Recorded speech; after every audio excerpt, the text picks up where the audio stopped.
If you pay attention, you'll notice that people will give you their playbook. And if you're smart, you'll use it against them. So in 2002, in the National Football League, right after Tom Brady's first Super Bowl, that year, the head coach of the Oakland Raiders was John Gruden. And the Raiders were doing pretty well, that they had a great offense. And John Gruden, he was a great head coach. But for organizational reasons, the Raiders owner ended up trading head coach John Gruden to the Tampa Bay Buccaneers in exchange for some draft picks. That there was some dysfunction, but that's not important. And he then promoted the offensive coordinator of the Raiders, basically John Gruden's right hand man, Bill Callahan, to the head coach spot. So now in the year 2002, after Tom Brady won the Super Bowl with the Patriots, the head coach of the Buccaneers was now John Gruden, and the head coach of the Raiders was now Bill Callahan. Um, and both teams, the Buccaneers at the time, they had a very good defense, but they just needed someone who's better with the offense, and that's why they traded for John Gruden. And both teams did very well. So well that both teams ended up making the Super Bowl. It was the Buccaneers versus Raiders, and John Gruden was now going up against his former team. So that was an interesting point at the time. But why am I talking about this?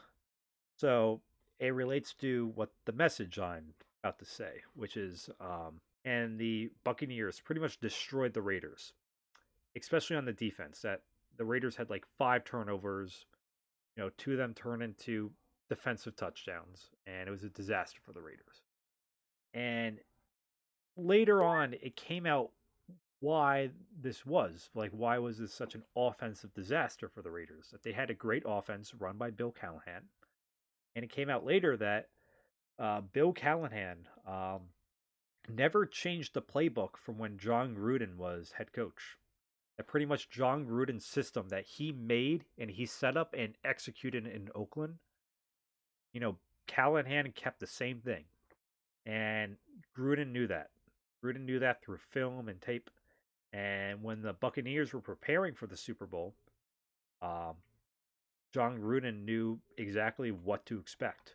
Is he made the playbook, and that's why they had such a great defensive performance. There's like a clip from NFL Films on the sideline of the Super Bowl where a defensive player is literally saying like this is exactly what we practiced for, like the same plays, and it was a disaster. Even though the Raiders were great with the offense, it didn't matter because Gruden knew the playbook and could predict it.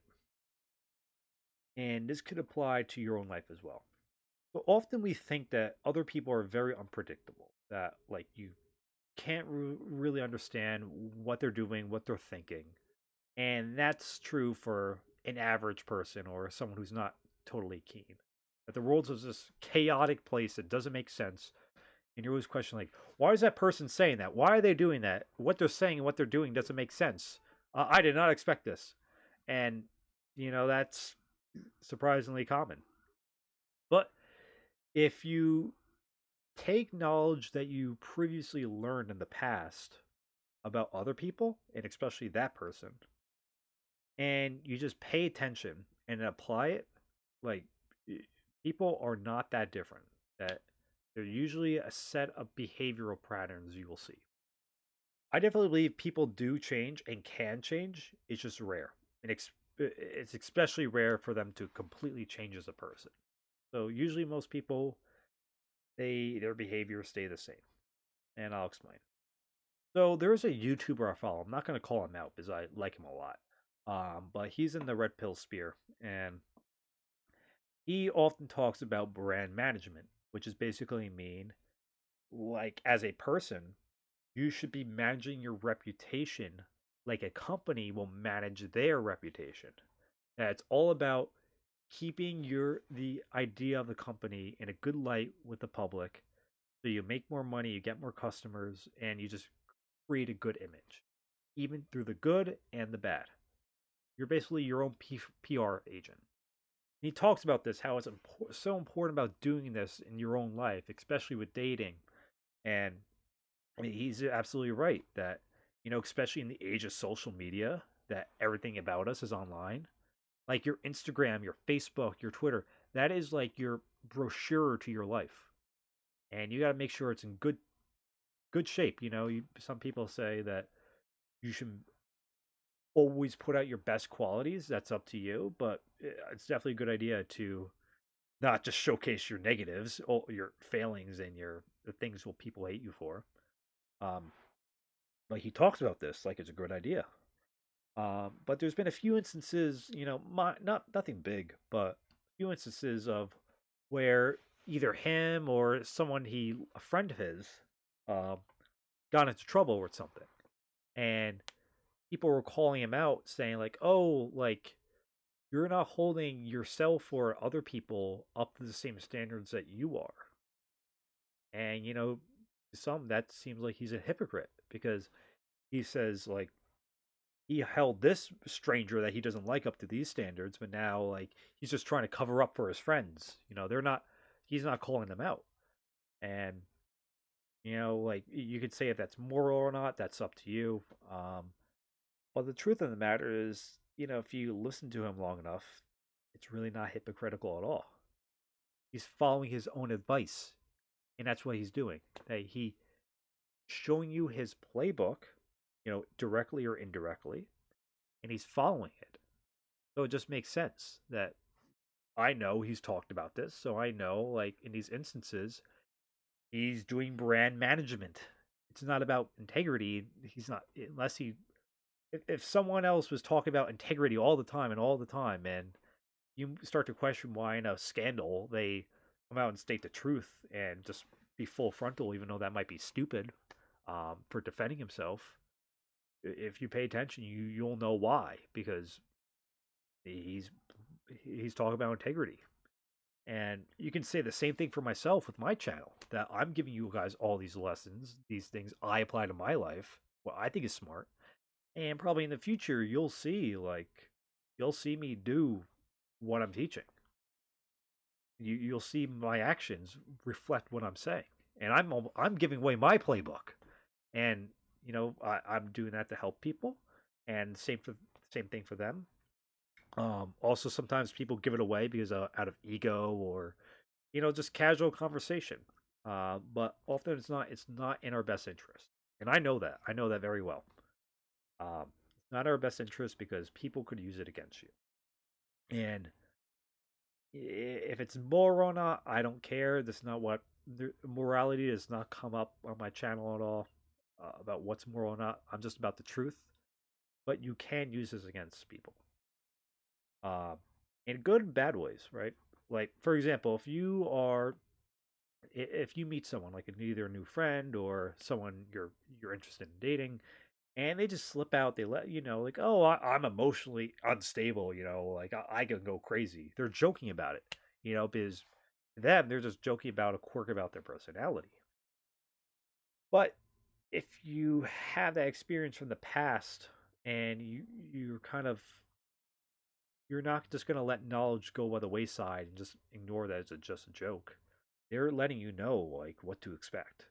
Expect in the future, like do not expect them to act logically in critical moments.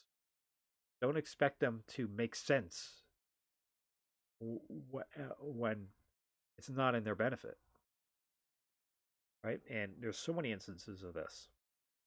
It often comes down to humor. It often comes down to just insights.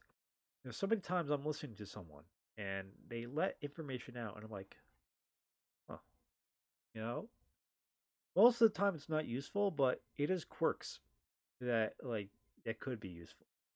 Or you just know you get a better sense of who they are, and with that information you can start piecing things together. um, it's mostly subconscious actually. Especially if you internalize this, it's all subconscious, and you'll get a better sense of what to predict. And the more people are predictable, the easier it is to maneuver your way around the world. um, and someone might say this is malicious about, oh, you're trying to manipulate people. Well, in terms of just trying to create situations where you can get a favorable outcome, not necessarily at their expense. I think I think it's worthwhile. Especially to achieve your goals. But that's up to you. Um, I will say though, be careful about giving away your own playbook. I said that I'm giving away mine, and I'm very aware about that. But I always keep cards up my sleeve. I'm never gonna give away everything, right? And I think you should too, because there's some very malicious people out there that they'll like John Gruden, even though that's not malicious as a game, but there's people that will figure out your playbook and study you, and then strike you when the time is the worst. And again, if you pay attention and you're careful and you listen to your gut, huge thing, listen to your gut with these kinds of things, you can suss it out. Try to figure out them before they figure out you. Because that's what con artists do. They figure you out when you're on the street. Um, it's called a layover. That if they see a guy on the street that they feel like they can easily play, get whatever they want, scam them or sell them something, they call you a layover, and they will be aggressive as all get out with you. So if you can sense that they are a scammer or con artist before that they sense that you're not as mentally fortitude, has that mental fortitude, you can save yourself a lot of money, a lot of time, a lot of hardship. And that goes for everything else. Right? So thanks for watching, and I'll catch you guys later.